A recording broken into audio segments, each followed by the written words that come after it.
here at the new now assigned. Hi, ladies. It's that time of the year again. Oh, it's doing. I hate that how it does that thing. We got to get in there and get Ashton to show us how to get that out. Hold just a second.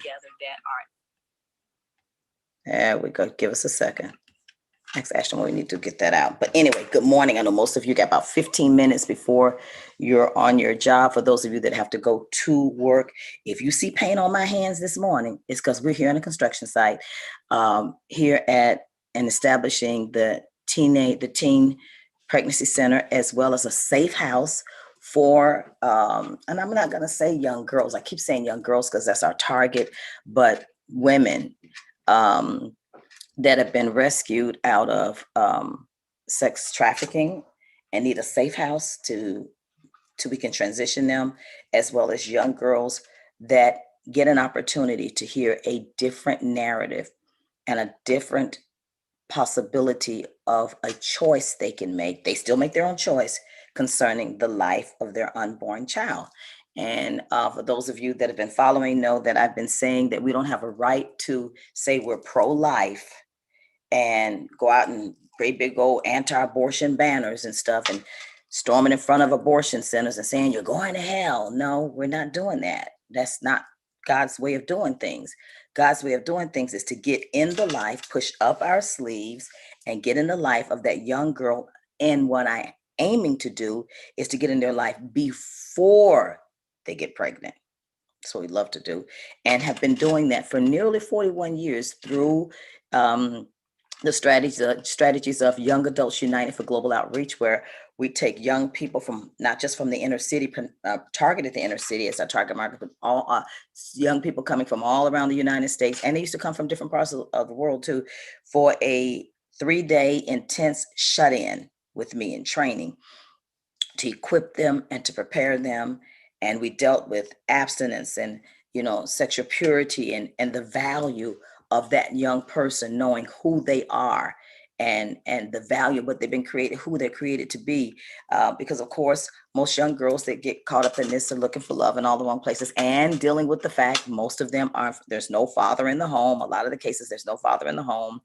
And so getting to them, and I thought about it this morning as I was preparing to come on, a lot of those young girls that were a part of the Young Adults United for Global Outreach. We started at 13 years old. I got them, I was after them at 13 years old and pumping sexual purity and your value and your purpose. And many of those girls were virgins when they married. Some of them still virgins. And because they made that vow of sexual purity and they began to see their worth, and we taught them the skills of not to be seduced or hoodwinked. And we did a whole campaign on why wait and did the whole thing with the rings and everything to make a vow. And it made a difference in their lives. So if we're going to change culture and endeavor to be God's ambassadors in the earth, to transform culture to the culture of Christ, we've got to get beyond political issues like waiting every 4 years to put up banners and protests about what our soapbox is, about what we care about, but instead be the very thread that's woven into the fabric of culture and society every day, so that we change and transform people and equip people from the inside out. So we're gonna have to do that very same thing. Brittany Rush, I can't wait till you see this. Christine, I can't wait till you see this. We have to get them early and get them from the inside out, even with education, even with young girls that are questioning their gender identity, even with those who just a lot of times don't feel a lot of self-worth. And a lot of the young girls that will be coming here to the Teen Pregnancy Center, when you look at the study, many of them that have taken a path of promiscuity, a lot of the rebelling and acting out and wilding out and looking for love and acceptance. Many, when you trace back, you see the common thread of molestation, incest, straight out rape, sexual exploitation, or even at least being exposed to sexual things while they were still very young before puberty. And you see that a lot. And so that seed gets in there, and the enemy, his role is always to kill the seed before it grows. And the definition of intent and iniquity in the I got you get used to the Atlanta studio. I've been in LA for the longest. And it's a glass table here. So when you see me hit this, I'm in the studio at my desk at the glass table. So just don't let me distract you with that. But when you look at the pattern of the enemy, to kill the seed before it grows, to kill the seed before it grows, to kill the seed before it grows. Where do we see that in the Bible again? We see that with Moses, because the enemy can sense when there's a generation on the uprise that could perhaps be that generation that defeats him. So with Moses, the enemy, because see, you got to remember, guys, we forget. Move these to me from me, Pam. This has been a distraction to me. We forget that he was with God in heaven before the throne, and the plan, remember the scripture says, sometimes we don't go deep into the scriptures. The scripture says the lamb was slain before the foundation. So you got to remember that Satan knew who Jesus was, the third person of the Godhead, before Jesus was wrapped in a body and in flesh on earth. Satan knew who that was. That's why on the Mount of Temptation, when he was talking about bow down and worship me and turn his bears into stones, and Jesus was like, don't let this flesh fool you. I'm still the one that was there when you were evicted. You know who I am. Don't try to question if you be. And so he knows this because he was there.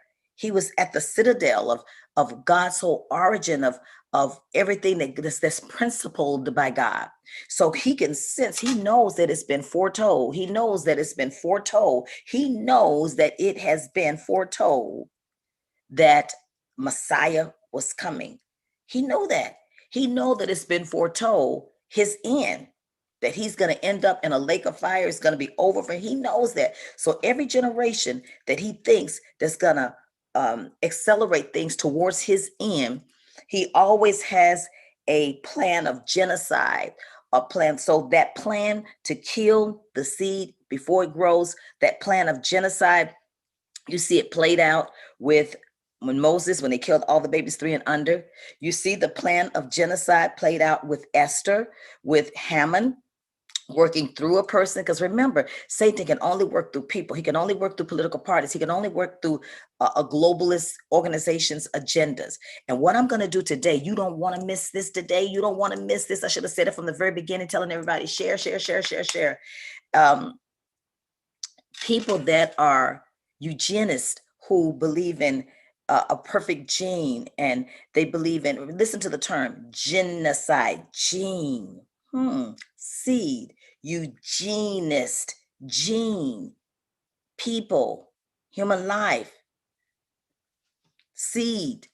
So Haman was wanting to, what we would literally call today, ethnic cleansing or genocide, to annihilate the Jews, get rid of them. So pay attention to the patterns, look beneath the system, get rid of this life, discard this life, unwanted life, unfit life. And some of the things we shared on yesterday, terms that were made by Margaret Sanger, literally saying these people were not fit to be born in the first place. And then this is the thing that gets me. How was Margaret Sanger celebrated as this great heroine who was an openly racist, and was against us literally populating. She wanted to depopulate the Black race.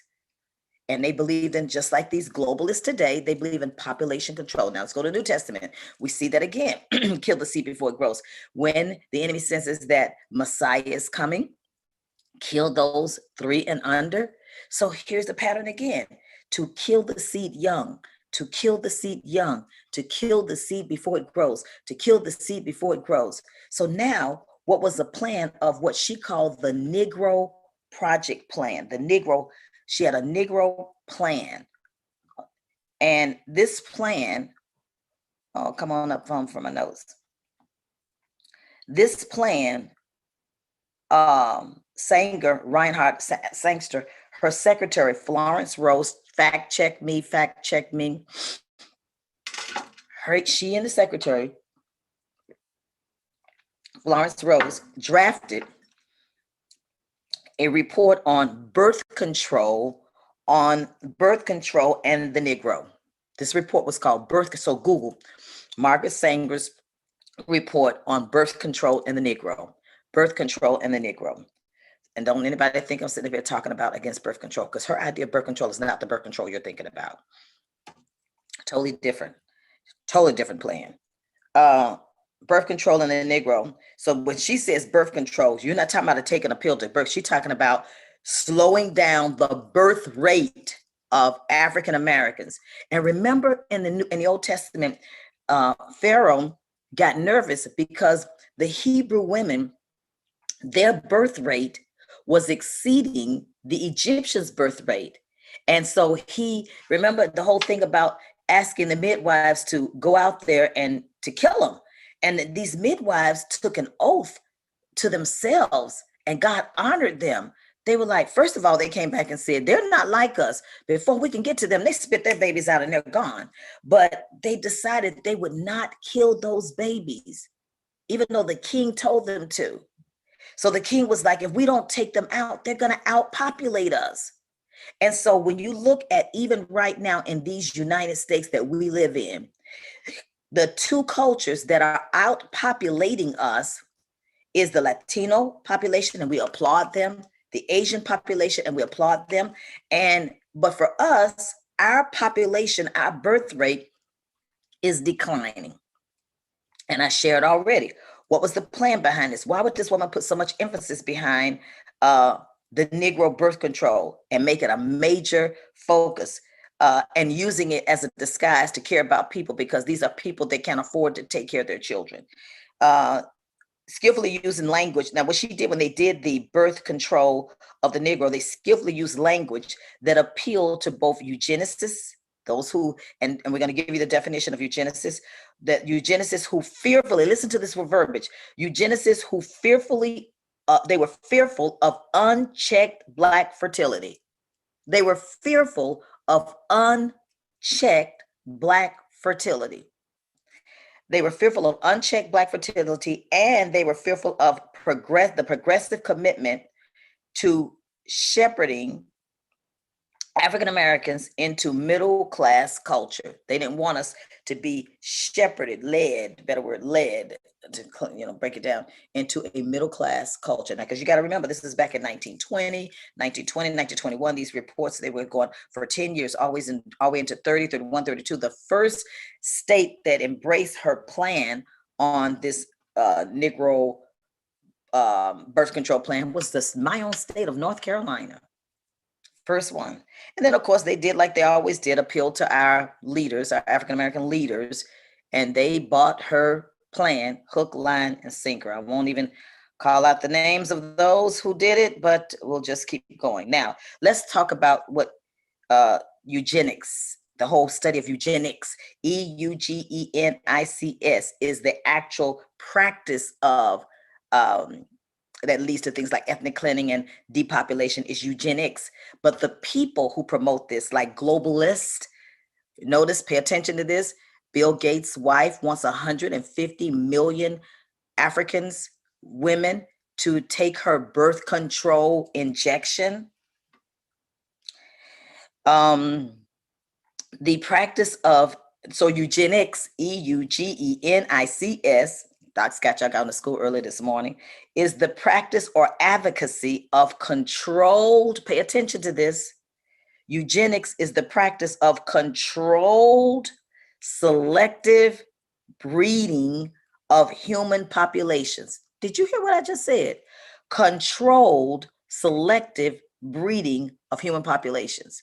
So, and the purpose of the controlled, selective breeding of human population is by sterilization.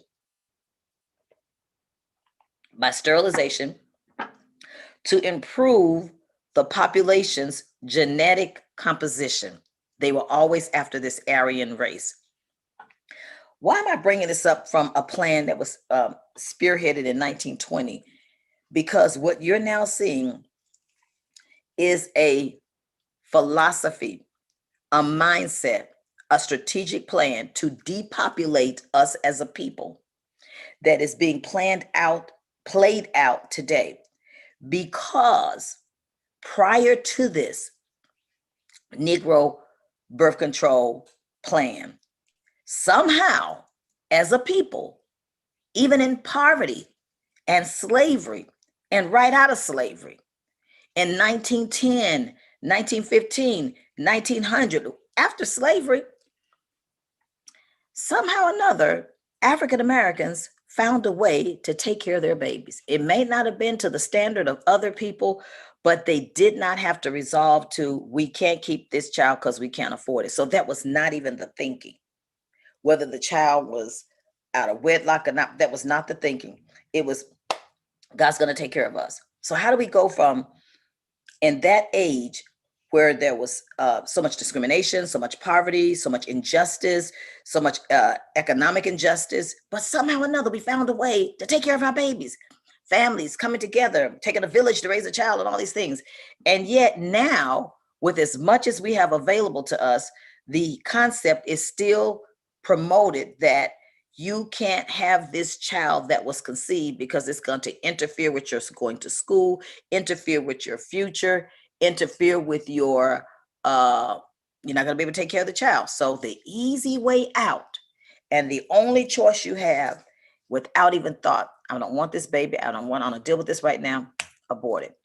But what if we can convince people that there really is another plan? We're not going to condemn people that go that way and make that choice. You got to hear me on this. I am not condemning people that are making the choice that they're making.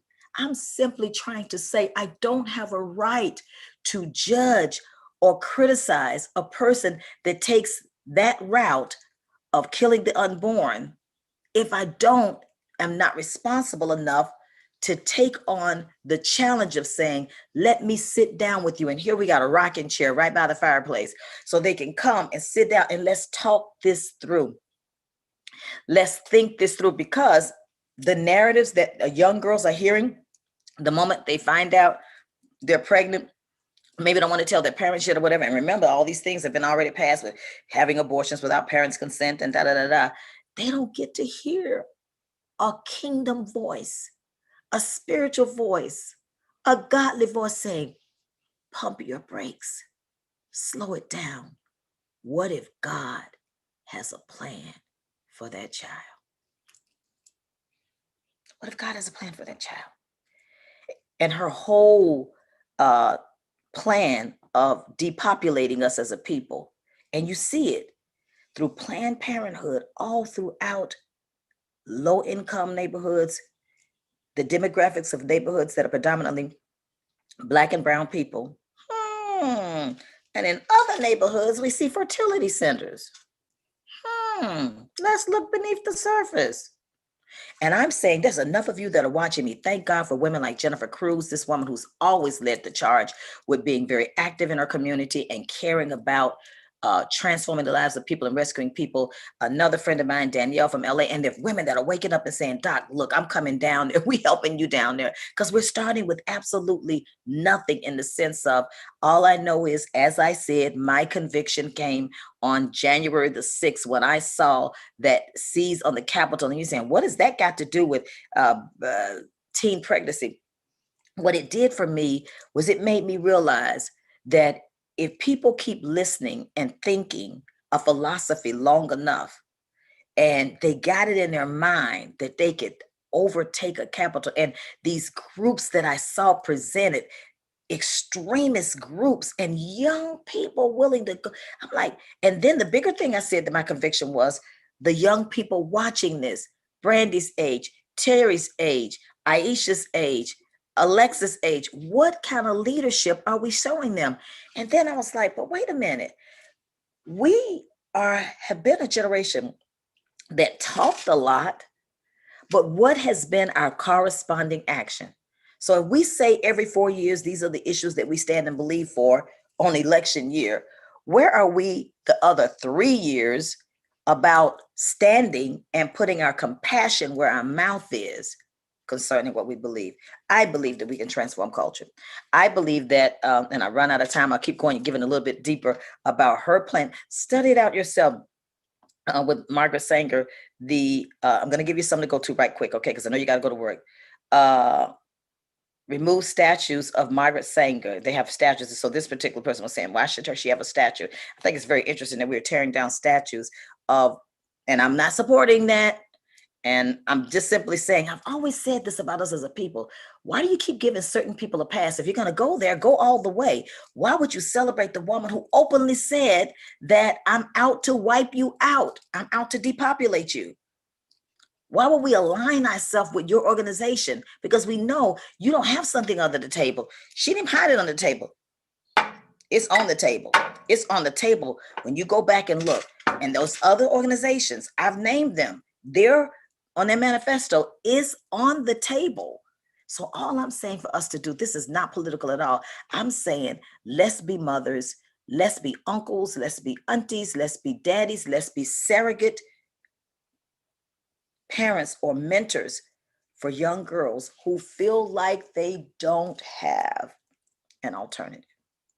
And we're making it first class. We're working so hard here because we'd like to have our first set of women here by the time we do our Sisters Empowering the World in March. And some of you women, maybe some of you can actually come and meet me here. And we sit down. I was so glad with Jennifer Cruz yesterday. She says, well, I've done my book on mothers when they get ready to have their babies, how to put their babies on the schedule. I was like, I forgot about that book. I helped promote that book with you. Yes, that would be perfect. She says, I want to come down with my daughter and want to teach them life skills about how to put that baby on a schedule so that she can have a life and go back to school online. And then we have another person, Danielle from LA, who was saying, well, everything about from conception to having the birth to when you bring the baby home. That's what all of my degrees and everything's in. I want to come down here. I'm like, yes, you're welcome. So what I'm saying to people that are listening, pastors, they're pastors that have said, my wife already, Ben Simmons and his lovely wife, Joy, they said something on yesterday. He said, my wife has always had an interest for teen pregnancy. And I'm saying to everybody, you don't have to go build a building. You don't have to go buy a house. We have 34 beds here. We're going to need new bedding, but we have 34 beds here on a lake. And guess what? Whatever vision you've had, whatever passion you've had, to have a ministry or to reach young girls, guess what? I welcome you. I don't care. It's not about whose name is on this. Come on, let's link arms together. And you come and execute the vision that God has given you through the facility that we have here. And let every single facet supply. I was interested, I just got a text from Angela Manning here. I was telling the story last night and I was thinking it was one lady's testimony, but it was actually Angela's testimony. It's interesting, she's calling me this morning about how she fought for the life of the young girl that she adopted. And she fought for her and brought her in and raised her as her own daughter. I believe that, and I'm going to start teaching things more and more. We're going to go deep in this. Do you know who's heading up the foster system now? Do you know who's getting the majority of our babies? Do you know who's fostering and adopting the majority of our babies? I can't say it publicly. Email me so I can tell you who is. patbaileyscope@gmail.com. Or that's why I keep asking you to do that text. Some of you are not responding to that text line because you think you're going to be in a group text and you're going to be hearing this thing go off all the time. No, this is one text to you. No one else sees your number. It's going directly to you. You're going to go to 310, help me, Brandy, 347-4524 and just type yes. That gives me permission to send you even these articles right here this morning, so that you can have them, because we must be equipped and educated. If we keep allowing other people to adopt our children, and there's nothing wrong with, I'm not talking about interracial adoption. Don't think that's what I'm talking about. But whatever the philosophies and values and views and lifestyles are of that person in that household, raising that foster child or adopting that child, will be the embraced lifestyle of that child. Simple math. So here we are determining that why did we let literally white radical eugenists make decisions and a plan that will affect us as a people now over what? That was 1920, 100. That's crazy. We're in 2020 now, and they were doing this in 1920. Because nobody dared to look beneath the surface and say, wait a minute, there's something in the milk, as the old folks say. We got to get in here and say, we got to transform culture. We can't, we're at 43%. That's almost half. We're taking out half of our population. When is somebody going to wake up and say, I'm saying to you, like Mordecai, I call it the Esther mandate as I hop off. As Brandy told me, don't you be on here long because people start hopping off. Listen to this. This is the Esther mandate. You ready? How do you not know? How do you listening to me not know whenever you see this, that you didn't just happen to see this broadcast? And there are some women that are watching that you know yourself that you were about to abort and you made a decision to keep it. I've heard the testimony. She shared openly. Chris Scott, she talked about how, and she's willing to come as well. She was one of the first people who says, Doc, I'm on board. And I'm going to be with her this Sunday. We'll be right down there this Sunday live, supporting her as we pass out blankets. I got a garage full of blankets. We got clothes. We're going to make sure they have food because it keep telling you, be the change you want to see. We got to model this to this generation. We can't talk it. We got to walk it. We don't want them to ever be pinned that they talked this and told us to do it and told us to go out and reach it, but they never did it. We're talking about the beyond the walls of the four walls of the church and beyond politics. So look for us on Sunday. If you're out there in the Atlanta area, reach out to me and we'll tell you exactly where we're going to be. I'll probably hop on tomorrow morning. So you can come out there and meet us and let's deal out bread to the hungry. He says, when I was hungry, you fed me. When I was without water, when I was thirsty, you gave me water. And in this case, without shelter, we're taking these young girls in. I need you to come and be a part of this with me. I want you to get excited because I believe that we got a chance to preserve the life of unborn children. And we have an opportunity to put our action where our mouth is, and perhaps at least one of these children whose life is saved may turn out to be a person that has the solution to many things that have been the problems of our age. And if nothing else, we're just supporting the sanctity of life because I believe that every life has a purpose, and we don't have a right to judge young girls about the decisions they've made in any kind of way when we're not willing to push up our sleeves and be there for them to help them figure it out and navigate themselves through the times that they're facing. So we're so excited. It's a safe house. It's a pregnancy resource center. And the only thing that's missing is you. Let's show true sisterhood and brotherhood. Let's show true love of the kingdom of God and the sacrifices that we're making. I told Pam yesterday, I said, Pam, we're making a big sacrifice to do this, but watch, it's going to pay off. How? In the life of that unborn child. So what are we doing today? We're looking for baby bassinets and looking for baby beds and baby mattresses. And we got a room that needs to be painted. And I'm off to go try to get a painter this morning, guys. And we're doing it every day by faith. Please pray for me. And it sure would encourage me big if you would just call me at, let's give them this line, 336-917-2630. And the other one that we used to use online, Brandy and Pam, 336, it started out being the Periscope phone line, 336-782-1228, 336 782-1228, 336. And I know I'm old fashioned, I like to talk to people. I'm sorry, I love it. Or you can text me. You can literally text me 310-347-4524, 310-347-4524. You may have a baby bed. You may have baby mattresses. You may have Pampers. You may have baby bottles. You may have, maybe you've had your baby and your baby's past that stage now. Send it to us. We'll give you the address.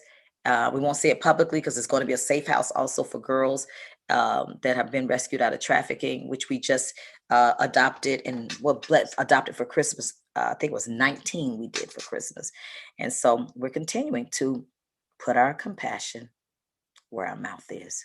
It's a call to action to rescue this generation and to resist the enemy endeavoring to kill the seed before it grows. See you tomorrow. God bless you. And I can't wait to hear from you. How can you connect? Pray, give, go by coming. Let's say it this way: pray, give, come, or send. Pray, give, come, or send someone to help. Because we had someone that says, my relatives are contractors and we're sending them down there to help you. Also, as we go out, a part of our strategy of protecting this seed and educating them and not allowing them to be indoctrinated. Let's see, the cameras are always back, was just so crazy to me. I'm glad God made me a boy. We're celebrating gender absoluteness, that God made a boy, and God made a girl, and we're not anti anybody. We're just pro celebrating. God made me a girl, a boy. God made me a girl. And for grandparents, sit down and read this into your children and get it down on the inside of them and celebrate who they are and celebrate who God made them to be. How do you get these books? I forgot to say that yesterday. Got to get my team to start giving me a script again. Go to the website, patriciabailey.org. Also, So is coming up in March. We don't know. Maybe some women will actually come here to the house, but it's going to be March help me out, guys, 4th, 5th, was the weekend or so. Still got to make sure you get those dates to me when I get ready to go live. The So dates, go to our website. You see the So dates there. Can somebody help me right quick? The So dates, I think 4th, 5th, or 6th, like that. The first weekend of March. You don't want to miss it. It's going to be online, but now that we're launching the center, I may have a couple of you come down here and we do it live right from the Teen Pregnancy Center with some of our girls here. Wouldn't it be incredible? So you don't want to miss it. It's going to be the women, the men and women that I am pulling together for that. You're going to be, I never knew that. Where was this information?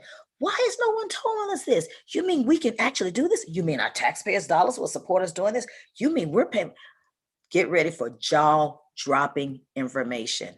Just like these eugenists. Some of you never even thought about a eugenist. That just like the same thing with this. Some of you never paying attention to these globalists. Who are these globalists? George Soros, Bill Gates, Jeffrey Sachs, and they all have a plan. And guess what? That plan does not support or benefit you. As a matter of fact, it's more like get rid of you, especially if you're a Christian and if you're a Christian and a person of color. So it's not a plan that was designed with us in mind. Sounds like you're teaching racism. No, I'm just saying look beneath the surface and look at the facts. Let's get ready to celebrate life. Let's get ready to put our compassion where our mouth is. I want to hear from you. I've given you those ways. Let me give you one more time. If you want to be a part of what we're doing, you can always go to the website and donate easily. And not just donate by sending your money. I want you to come and be a part. patriciabailey.org. Numbers one more time as a hop off. 336-917-2630. I'm used to Ashton being able to put it up on the screen. Or 336-782-1228. And text me 310-347-4524. And you young people, you millennials, you Generation Z, this is not exempt. The command and the mandate, the Great Commission mandate, is not 35 and above. It's you. This is your generation we're rescuing. So we want a team of you guys to come and be a part of this as well. This is all I got for you today. God bless you. This is Dr. Pat, and I will see you hop on here for tomorrow. God bless you. And look for us on Sunday morning.